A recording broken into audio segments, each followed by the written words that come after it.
سنیں گے اس درخواست کو. قابل سماعت کیا نا جی قابل سماعت کو. پھر اٹارنی جنرل پاکستان کو، ایڈوکیٹ جنرل سندھ کو اور اس کے ساتھ دیگر فریقین کو نوٹس جاری کیے تھے. اس کے بعد جب یہ قرارداد پاس ہوئی تو پھر وہ معاملہ رک گیا تھا.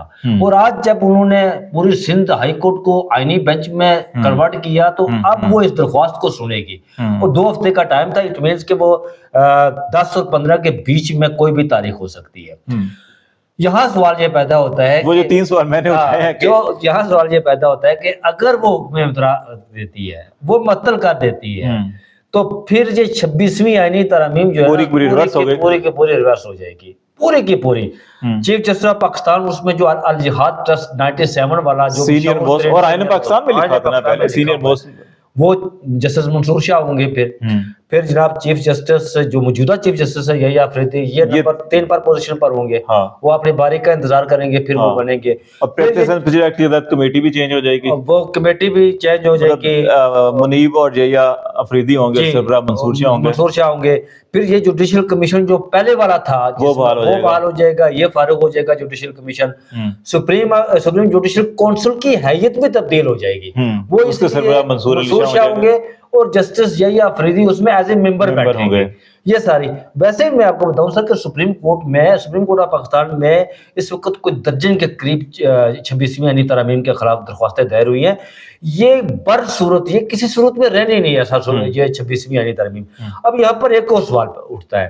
وہ سوال یہ اٹھتا ہے سر کہ 26ویں آئینی ترمیم جو سپریم کورٹ میں جس طرح سندھ ہائی کورٹ کو فل کورٹ کنورٹ کیا گیا، اب ہر درخواست گزار یہ کہتا ہے جی کہ سپریم کورٹ میں فل کورٹ ہو. اب جو 31 اکتوبر کو جسٹس منصور شاہ جسٹس منیب اختر نے جو اپنی رائے دی تھی وہ پریکٹس اینڈ پروسیجر ایکٹ کے ججز کمیٹی میں کہ فل کورٹ کا سامنے رکھا جائے. اب یہاں پر اس سپریم کورٹ آف پاکستان کے تمام ججز کو 16 ججز ہیں اس وقت، 17واں قاضی صاحب ریٹائرڈ ہو گئے، اس کو فل کورٹ کنورٹ کیا جائے گا. پھر یہ درخواست جو ہے نا وہ فل کورٹ کے پاس لگے گی. آئینی بینچ کی تو کوئی حیثیت نہیں رہی. اگر سندھ کورٹ سے یہ بچ گئی تو یہاں پر یہ ہوگا. اگر سندھ کورٹ نے اس کو حکم امتناع دے دیا تو پھر میں سمجھتا ہوں تو یہ سارا معاملہ ریورس ہوگا اور شاہ جی اس سیٹ پر بیٹھے. ایک سوال جو ہے وہ یہ پیدا ہو رہا ہے کہ وہ یہ ہے کہ جو یحییٰ افریدی صاحب کی جو شخصیت ہے، آپ رپورٹنگ کر رہے ہیں وہاں پہ بہت سے کیسز کے اندر وہ عموماً کمنٹس بھی آتے ہیں جو پتلی گلی سے نکل جاتے ہیں. اس وقت سر کیا آپ نے یہ بات کی، میں ایک بات آپ کو بتا دوں سر، میں کل ان کا ٹینیور پشاور ہائی کورٹ سے لے کر سپریم کورٹ آف پاکستان کے چیف جسٹس بننے تک میں ان کا سارا وہ دیکھ رہا تھا. اس وقت تک کوئی ایسا کیس جسٹس یحییٰ افریدی کے کریڈٹ پر نہیں ہے جس کو عدالتی نظیر کے طور پر پیش کیا جا سکے.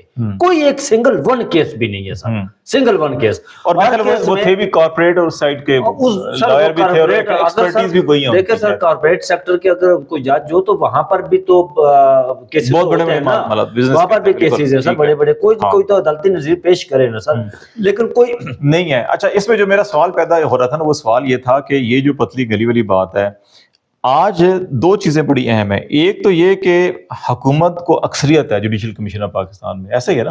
نہیں جوڈیشل کمیشن آف پاکستان یہ جانتے ہوئے کہ سندھ ہائی کورٹ سسپینڈ کر سکتی ہے 26ویں آئینی ترمیم کو، اور اس کے سسپینشن کے نتیجے میں حتمی فیصلے تک ہم اس کو معطل کر رہے ہیں، ٹھیک ہے، باقی ہیئرنگ چلتی رہے گی، وہ کر سکتی ہے اور اس کے نتیجے میں یہ سب کچھ ریورس ہو جائے گا.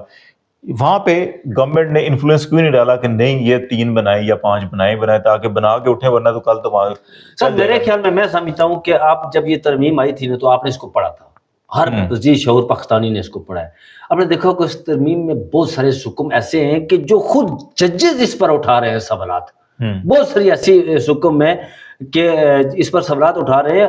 اب اس کو لے کر شاید حکومت بہت پریشان ہے کہ اب یہ اگر ہوتی ہے سندھ ہائی کورٹ فیصلہ دیتی ہے، معطل ہوتی ہے، حکم امتناع جاری کرتی ہے یا جو کچھ بھی کرتی ہے کرنے دیں.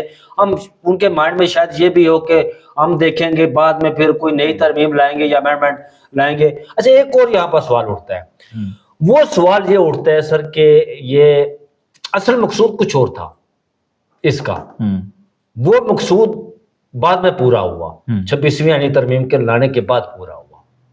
صحیح، ٹھیک ہے. اور پھر وہ اب نئی چیزیں جو ہے نا وہ آج سہیل بڑاج کا آپ نے کالم پڑھا ہے؟ نہیں پڑھا. اس میں انہوں نے کہا ہے سہیل بڑاج صاحب نے کہ وہ مقصود پورا ہوگا. 26ویں آئینی ترمیم اور دوسرا تیسرا نئے گھوڑے لائیں گے, یہ کیا جائے گا, وہ کیا جائے گا, وہ مقصود پورا ہوگا. اب اس سے کوئی غرض نہیں ہے انہیں. اچھا ایک جو چیز ہے وہ بڑی اہم ہے کہ اس میں حکومت کا ریزسٹ نہ کرنا, انسسٹ نہ کرنا اور کہنا اچھا ٹھیک ہے چلتا رہے, تو اس میں لگتا ہے کہ ان کو بھی اندازہ کہ اچھا یا تو وہ بھی اب کوئی پتلی گلی ڈھونڈ رہے ہیں. پیپلز پارٹی کا بھی اس میں موقع, پیپلز پارٹی آپ کو پتا بلاول ناراض ہے. ہاں, اور بلاول بھٹو صاحب بھی سر شاید آپ تک یہ خبر پہنچی ہوگی کہ پیپلز پارٹی بلاول بھٹو, مولانا فضل الرحمان اور عمران خان, یہ خبر ہے سر کہ یہ تینوں سوچ رہے ہیں اس بات پر. کمران مرتضیٰ صاحب جا رہے ہیں اڈیالہ جیل اگلے دو فضل الرحمان صاحب کے بارے میں بھی تھا کہ شاید وہ بھی ملاقات بات کہ ہم اعلان سے ملاتے ہیں اور اس کو ریورس کرنے کے علاوہ کوئی چارہ نہیں ہے سر. ٹھیک ہو گیا نا. اچھا یہ دوسری ایک چیز جو یحییٰ افریدی صاحب کے بارے میں کہ ان کی شخصیت اور پتلی گلی والا, کیا آپ سمجھتے ہیں کہ وہ براہ راست کبھی جو ہے کہ آپ نے خود کہا کہ ایسے کوئی فیصلے نہیں ہیں کہ جن کو نظیر کے طور پہ لیا جا سکے, تو وہ کنفرنٹریشن سے گریز کرتے ہیں, ان کی شخصیت ایسی ہے, ان کے ساتھ کام کرنے والوں کو بھی خیال ہے کہ براہ راست وہ تصادم نہیں کرے گا, پہلے دن سے میں یہ کہہ رہا ہوں. لیکن یہ ہے کہ وہ آئین اور قانون کے تناظر کے اندر جو پروسیجرل چیزیں ہیں نا ان کے اندر جاتے ہیں. یہ آپ کو دکھائی دیتا ہے کہ ابھی جو ہے کہ انہوں نے ذہن میں یہ رکھا ہوا کہ اچھا اگلے سٹیج کے اوپر ایڈوانس سٹیج پہ کہیں فل کورٹ کی ضرورت پڑتی ہے, جیسے آج سندھ کا کیا تو کیا جائے نمبر 1, یا یہ ہے کہ جو معاملہ سندھ ہائی کورٹ میں ہی ہو جاتا ہے تو وہ جانے خود ایک سائڈ پہ جو وہاں سے کروا دو سارا کچھ. سر اصل میں آپ نے دیکھا ہوگا کہ جو جوڈیشل کونسل کا اجلاس تھا اس میں انہوں نے جو اسلام آباد ہائی کورٹ کے 6 ججز والا معاملہ تھا, اس میں انہوں نے جس طرح آپ نے بات کی نا آئین اور قانون کے دائرے کے اندر رہتے ہوئے اس طرف بڑھ رہے ہیں, اس معاملے میں بھی وہ آئین اور قانون کے دائرے کے اندر رہتے ہوئے اس طرف جائیں گے.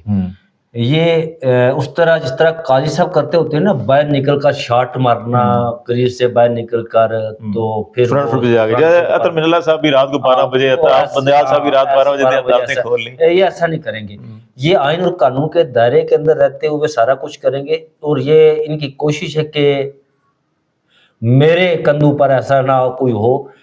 اب ایک سر مجھے یہ بتایا گیا سپریم کورٹ کے اندر سے, یہ جس وقت آئینی بینچ بن رہا تھا نا, تو اس وقت جسٹس امین الدین خان کا جب نام پیش کیا گیا تو بعد میں کہیں ذکر ہوا کہ وہ بدنام ہوں گے تو قاضی کی طرح, تو یہ سارا کچھ یہ آئین و قانون کے دائرے کے اندر رہتے ہوئے جائیں گے.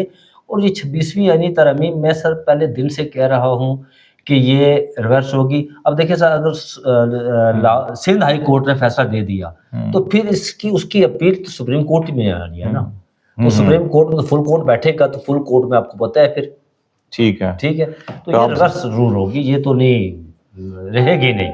جسٹس شاہ صاحب کو حق ضرور ملے گا ان کا, وہ اس کرسی منصب پر براجمان ضرور ہوگی. تو ان کو پھر آپ کیا لقب دیں گے, قاضی القضاء کے بعد, قاضی الامام کے بعد, امام القاضی ان کو وہ پھر سید ہے نا سر, یہ کہا سکتا ہے قاضی السادات. قاضی السادات سید تو ہے نا, یہ آپ اپنے کریڈٹ پہ لیجیے گا. چلیں بہت شکریہ, راجہ بشارت صاحب ہمارے ساتھ تھے. اور جو ہمیں سمجھ میں آ رہا ہے, جو ہماری تھوڑی بہت سمجھ بوجھ ہے کہ اس کے نتیجے میں کہ یہ افریدی صاحب ہمیشہ کوشش کیا ہے کہ وہ براہ راست تصادم نہیں کرتے, ٹکراؤ نہیں کرتے. ان کیسز سے یا تو جان چھڑا لیتے ہیں یا وہ پتلی گلی سے نکلتے ہوتے ہیں. اور ابھی بھی جتنی ہمیں فیڈ بیک مل رہا تھا اس کے اندر یہی دکھائی دے رہا تھا. اور شاید یہ وہ ونڈو آف اپارچونیٹی تھی سندھ ہائی کورٹ کی. ممکن ہے کہ اب یہ دیکھنا ہے کہ جسٹس شفیع صدیقی صاحب, جواد اکبر سروانہ صاحب جو ہیں کہ انہوں نے درخواست کو قابل سماعت قرار دیا, منظور کی اور پھر نوٹسز جاری کیے. اب یہ فیصلہ کیا کرتے ہیں, وہاں پہ دلائل کیا ہوتے ہیں, کیا فرسٹ سٹیج کے اوپر اس کو سسپینڈ کر دیتے ہیں آئینی ترمیم کو, یا حتمی فیصلہ جو ہے کہ وہ تمام دلائل اور ہیئرنگ کمپلیٹ ہونے کے بعد دیتے ہیں. اور اگر فرسٹ سٹیج کے اوپر اس کو معطل کر دیا گیا تو پھر یہ ساری کی ساری چیزیں ریورس ہو جائیں گی. اور پھر بقول راجہ بشارت صاحب کے اور آئین کے مطابق سینئر موسٹ جو جج ہیں وہ جسٹس منصور علی شاہ ہیں, اور وہ چیف جسٹس بن سکتے ہیں. اور یہ ساری چیزیں اگر ریورس ہوتی ہیں, یہ اس لیے بھی دکھائی دے رہا ہے کہ جو عالمی تناظر کے اندر تبدیلیاں ہوئی ہیں اور جو تبدیلیوں کے ساتھ جو ان کی پالیسیز کھل کے سامنے آ رہی ہیں, اس کے نتیجے میں یہاں بڑے بڑے لوگ جو ہیں کہ اس وقت ان کی نیندیں حرام ہوئی ہوئی ہیں. اور ممکن ہے کہ کانوں سے دھواں نکل رہا ہے. بالکل, وہ آپ نے راج صاحب نے کیا تھا کہ ہمارے ساتھ مل کے کانوں سے دھواں نکال دیا انہوں نے, تو کانوں سے دھواں نہیں نکلا اور بہت کچھ نکلا. تو یہ ساری چیزیں جو ہے کہ کہیں نہ کہیں اس کی انڈیکیشن ملتی ہے کہ ٹھیک ہے کہ آپ ادھر دیں, پھر اپیل کا حق بھی ہو, پھر مین وائل جو ہے کہ ہفتے 2 ہفتے 4 ہفتے مزید ٹائم گزرتا ہے تو عالمی منظرنامہ بھی سامنے آ جائے گا, یہاں کے حالات بھی سامنے آ جائیں گے. تو اس وقت یہ چیزیں ایک ونڈو ایسی لگ رہی ہے کہ شاید 26ویں آئینی ترمیم کو ریورس کرنے کے لیے کہیں نہ کہیں بنیاد پڑ چکی ہے. جی اب اس کے اوپر عمارت کیسے کھڑی ہوتی ہے, اس کو کیسے پایہ تکمیل تک پہنچایا جاتا ہے, اس کے اندر بڑے کچھ رولز, کچھ پروسیجرز, کچھ چیزیں ہیں. تو لیٹس سی دیکھتے ہیں کیا ڈیولپمنٹ ہوتی ہے, آپ کو ساتھ ساتھ آگاہ کریں گے. فی الحال خالد جمیل اور راجہ بشارت کو اجازت دیجیے. اللہ حافظ. حافظ.